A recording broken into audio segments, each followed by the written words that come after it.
पूर्व मुख्यमंत्री तथा हम पार्टी के नेता जीतन राम मांझी ने मुख्यमंत्री नीतीश कुमार के कामकाज पर सवाल खड़ा करते हुए कहा वे प्रधानमंत्री बनने के चक्कर में बिहार को बर्बाद कर रहे हैं।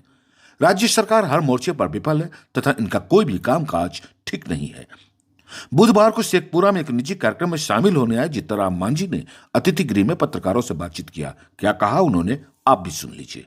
लेकिन मोटा मोटी यही कह सकते हैं कि जिस प्रकार से नीतीश कुमार भी कहते हैं कि 2005 के पहले यहाँ पर जंगल राज की स्थिति बनी हुई थी, कोई 6 बजे के बाद नहीं निकलते थे डर से कि क्या हो जाएगा। आज भी स्थिति मोरोले से ही है। आज छिनतई की घटना, आज जमीन ग्रैब की घटना, आज मर्डर की घटना, बैंक डकैती की घटना, ये सारी बात हो रही है। महिलाओं के साथ छेड़छाड़ की घटनाएं काफ़ी घटित हो रही है। कहने का गर्ज है कि काफ़ी लोग आक्रांत हैं और आपने देखा होगा एक दिन पहले कि पार्लियामेंट में भी इसकी गूंज उठी है। ये तो लॉ एंड ऑर्डर की बात है। विकास का जहाँ तक सवाल है, हम यही कह सकते हैं कि विकास में भ्रष्टाचार चरम पर है। कोई भी लोग ब्लॉक में जाएं, अंचल में जाएं, अनुमंडल में जाएं, वहाँ पर बिना रिश्वत दिए हुए कोई कार्य नहीं होता है। मांझी ने कहा कि बिहार में बीपीएससी से हुए शिक्षक बहाली में बड़े पैमाने पर गड़बड़ी हुई है। सरकार की गलत नीति की वजह से यूपी के लड़के और लड़कियां हमारे नौकरी ले लिया तथा बिहार के हमारे बच्चे आसमान निहारते रह गए। की गई है। बिहार के हमारे अनएम्प्लॉयड बच्चे लोग आकाश ताक रहे हैं और उत्तर प्रदेश के बच्चे बच्चियाँ यहाँ पर आकर के पढ़ाई कर रहे हैं। हमारे गया जिला में तो लगता है मोस्टली उत्तर प्रदेश के ही लोग आए हैं। कहने का मतलब इस तरह से कार्य कर करके बिहार के लोगों को दिक्कत का सामना करना के लिए बाध्य। मांझी ने बिहार की शराबबंदी नीति को भी दोषपूर्ण बताते हुए कहा कि सरकार बदलने पर हम शराबबंदी के गुजरात मॉडल लागू करेंगे। देखिए, शराबबंदी तो है नहीं। शराबबंदी के नाम पर गरीबों को त्रसित किया जा रहा है। आज 5 लाख लोग कानूनी कार्रवाई के चक्कर में पड़े हुए हैं, जिसमें 3 लाख लोग गरीब लोग हैं। और जो बड़े बड़े तस्कर हैं वो सब छूटे हैं, उन पर कोई कार्रवाई नहीं हो रही है। कार्रवाई उस पर होती है जो पाव भर आधा पौआ दारू पी करके कमा करके चलते हैं तो बीच में पकड़ाते हैं और डेथ सैनिटाइजर लगाया जाता है और उनको जेल भेज दिया जाता है। ये नहीं देखा जाता है कि उनके बाल बच्चे क्या कर रहे हैं। और दूसरे तरफ हजारों हजार करोड़ों रुपया का देखा गया होगा कि इधर उधर छिटपुट पकड़ाता है, लेकिन उससे पकड़ाने से कोई मामला नहीं है। यहाँ डोर डिलीवरी हो रही है और लगभग बिहार सरकार को 24-25 हज़ार करोड़ रुपया का घाटा हो रहा है इससे शराब में। ये सरकार को तो हो ही रहा है, आम जनता को भी घाटा है कि जो पौच या जो बोतल 40-45 रुपया में मिल रहा था, आज साहब 100-200 रुपया में लाते हैं।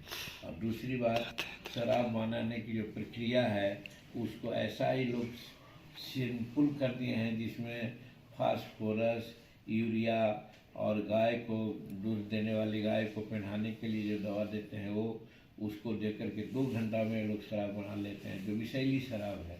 और उसका सेवन गरीब लोग करता है, उससे अधिकांश लोग मर रहा है, उसका आप देख रहे होंगे इधर उधर।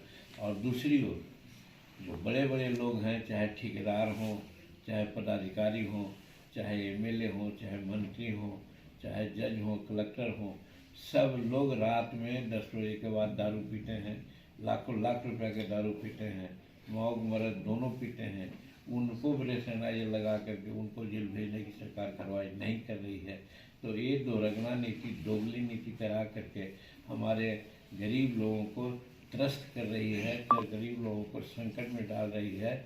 इसीलिए हम तो डिक्लेयर किया है कि हिंदुस्तानी अवाम मोर्चा सेकुलर का व्यक्तिगत मत है कि शराबबंदी के पक्ष में हम लोग हैं, लेकिन ऐसे शराबबंदी जिसकी नीति और कार्रवाई अभी चल रही है नीतीश कुमार जी का, इसको हम लोग विरोध करते हैं।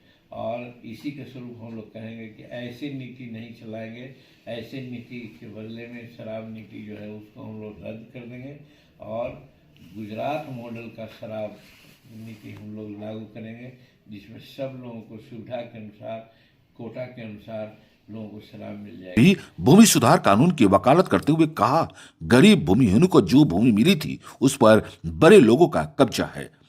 इस भूमि विवाद में कटिहार जिला के मुसहर को घरों को दबंग लोगों ने जला दिया था। जमीन भुनान का या सीलिंग का परवाना मिल गया है, पर्चा मिल गया है, वो भी उनके कब्जा में नहीं है। आज 600 एकड़ 700 एकड़ जमीन ऐसा है कि जिसमें कि दूसरे लोग कब्जा है। कटिहार में एक समस्या गांव है जहां हम गए थे, 80 घर मुसहरों के घर में आग लगा दी गई थी। 700 एकड़ भुनान की जमीन थी, दो पार्टिकुलर जात के लोग आपस में बांट करके खेती करते थे। आपसे में लड़ गए लेकिन मार दिए मुसहर लोग। तो ये घटना करीब करीब बिहार में सब जगह है। और मैं कहता था जब मुख्यमंत्री जीतन मांझी था कि हर लोगों को हम 1 एकड़ ज़मीन देंगे। अगर बिहार सरकार की ज़मीन है, भुनान की ज़मीन है, सीलिंग की ज़मीन है, अगर इससे नहीं होगा तो खरीद के देंगे, मार्केट रेट से देंगे। लेकिन आज एक आदमी को इन लोगों ने ज़मीन नहीं देने का काम किया है और दिया भी है तो उस पर कब्जा नहीं है। तो इस तरह से भूमि सुधार में भी काम नहीं हो पाया है। लोकसभा चुनाव की तैयारी को लेकर उन्होंने कहा, अगले महीने से हम लोग जिले का दौरा करेंगे। सीट बंटवारा के बारे में भी कहा कि एनडीए के घटक दल बैठकर इस पर बात करेंगे और हमारी जितनी सीट मिलेगी उसी पर चुनाव लड़ेंगे। लोकसभा चुनाव में बिहार में विकास और भ्रष्टाचार मुद्दा होगा। पीएम मोदी विकास को लेकर देश को आगे बढ़ा रहे हैं, जबकि बिहार सरकार के कार्यालयों और योजनाओं में भ्रष्टाचार का बोलबाला है। देश की जनता अच्छे से समझ चुकी है कि पीएम मोदी ही देश की सही दिशा दे सकते हैं। देखिए, गठबंधन में जो आदमी होता है, अगर अपने आप वो बोलता है कि हम इतना सीट लेंगे या इतना सीट पर लड़ेंगे, तो मैं समझता हूँ कि वो उचित नहीं है। गठबंधन धर्म यही कहता है कि गठबंधन की जब बैठक होगी, गठबंधन में ये तय होगा कि गठबंधन के कितने पार्टनर हैं, किन को कहाँ से सीट दिया जाएगा। वहाँ पर जद्दोजहद होगा कि हमको ये सीट दीजिए, इतनी सीट दीजिए। तो ये बात मीडिया में हम नहीं कहना उचित है। हाँ, ये जरूर है कि हम प्रयास करेंगे कि ज़्यादा से ज़्यादा सीट लेंगे। और दूसरा प्रयास हम लोग कर रहे हैं कि जहाँ हम लोगों का प्रभाव क्षेत्र है उन जिलों में हम लोग अपना अपना काम कर रहे हैं। और अंदाज है कि फरवरी के पहले तक करीब करीब यहाँ के 24-25 जिलों में निश्चित रूप में हम लोग अपना काम करेंगे। और वो काम के अंतर्गत होगा कि पहले ब्लॉक लेवल में हमारे लोग जाएंगे और हर बूथ पर जाएंगे और हर बूथ के लोग को बुलाएंगे जिला में और सम्मेलन होगा। और उसमें हम लोग अपनी संभावना तय करेंगे कि उस जिला में किस ऐसा कंस्टिट्यूंसी है पार्लियामेंट का या असेंबली का जिस पर दावा किया जा सकता है। और ऐसा असेसमेंट कर कर के जब एनडीए की बैठक होगी तो बिहार विधानसभा के लिए और पार्लियामेंट के लिए भी हम लोग अपना दावा पेश करेंगे। अब रही बात कि एनडीए की बैठक में दावा पर कितनी तवज्जो दी जाती है, वो देखने की बात है, वो हम लोग कह नहीं सकते। पूर्व मुख्य